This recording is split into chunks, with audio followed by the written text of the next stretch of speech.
Thank you, Miss Ulrich. We have an interesting segue here from slavery to the building blocks of democracy.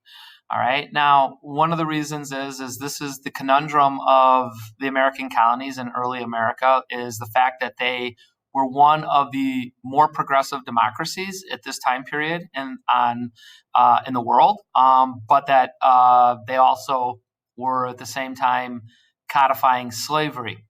So we'll look at that. That's a really important concept in early American history, guys. All right. Big thing is so these are just kind of like the bricks of democracy that were being built leading up to the American Revolution. So the first thing was representative assemblies. Jamestown was discovered in 1607, the first permanent British colony, and they immediately in 1619 already were electing representatives to a representative assembly. The original there that you can see rebuilt was in Jamestown, and then when the capital moved to Williamsburg after Jamestown was burned, that building is still there today, the House of Burgesses, and that is one of your Quizlet terms. A year later, a new group was coming over. Most of the people who came to Jamestown were coming for economic reasons. The people who eventually settled in what's the Massachusetts Bay Colony came over on the Mayflower. And although there were 147 people aboard the Mayflower, only 43 of them signed the Mayflower Compact. It was the first document that guaranteed representative government.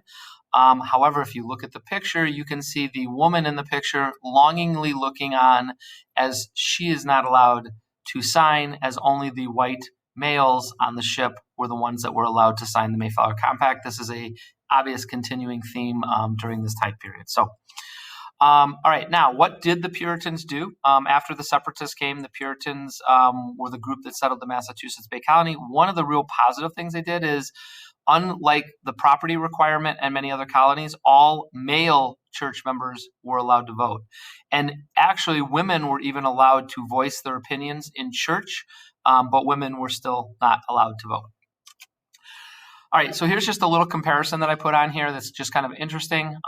What you needed to do to vote in 2010, or for that matter, in 2020. But in early requirements of colonial America, you had to be a white male property owner, and in many cases, you had to be of a certain religion. For example, Puritans would not let non-Puritans anywhere in New England vote, and the same issues like Catholics could not vote in the middle colonies. So there were a lot of different requirements. All right, the second really key block. So self-government and representative democracy. The second key block is this concept of constitutional government. Okay, this is something that America is at the forefront of, actually codifying democracy into law. All right, the first codified constitution in the American colonies is that first one there, the Fundamental Orders of Connecticut in 1639. It was the first written constitution for any of the colonies.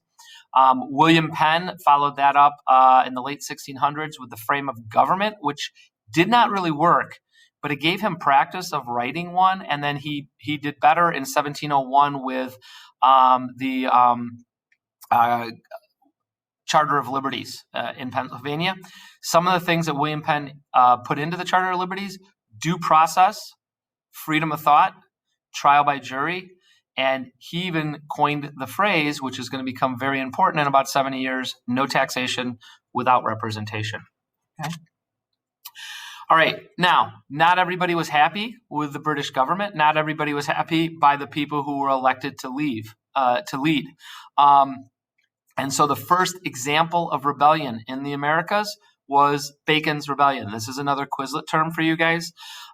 Originally, it started over a conflict of whose job it was to take care of the natives. So once again, the natives are screwed in this. But it became more than that. Bacon was a former landholder who had kind of fallen on hard times. He basically rounded up a bunch of former indentured servants who had served out their time. And he put an army together. He defeated the Native Americans, and then he went to Jamestown, and as you can see, burned Jamestown to the ground. Okay, but he was also, what he was unhappy with was William Berkeley was the royal governor. As you can see, he's in his red robes down there in the bottom picture. And this was the first time the colonies had shown a resistance to royal authority, and this is 100 years before the American Revolution. So this is already out there. This was also a huge conflict over rich rich versus poor. Now, on a side note, going back to Ms. Ulrich's presentation, this also led to the end of indentured servitude and using slavery as a much bigger system. So in the end, African slaves also kind of got screwed in this entire process from Bacon's Rebellion. All right, so what did colonial government look like in 1750? This is kind of what you need to get out of this part of the presentation. Every colony had self-government. They all had freely elected legislatures that were bicameral, which is going to be a key part of the American government. About half had royal governors, but many of them started having governors that were either elected or appointed by their locals. Voting still limited, white male property owners. And two things that are really good context at this time, excuse me, is the Enlightenment. John Locke, the two treaties of government, and his concept of natural law. This is really important. John Locke was the first person who said life, liberty, and property. And the concept of natural law is going to be found in the Declaration of Independence and the Constitution of the United States. And in the Zenger trial, Peter Zenger was an editor who criticized the royal governor of New York. And he was tried because under English law, he would have been thrown into jail. But colonial jury of his peers said the freedom of the press is important and that truth cannot be libel. And these will also be things that will be codified in the American Constitution. So these are the very important things that you guys need to know leading up to the American Revolution of how we're developing a democracy in this country.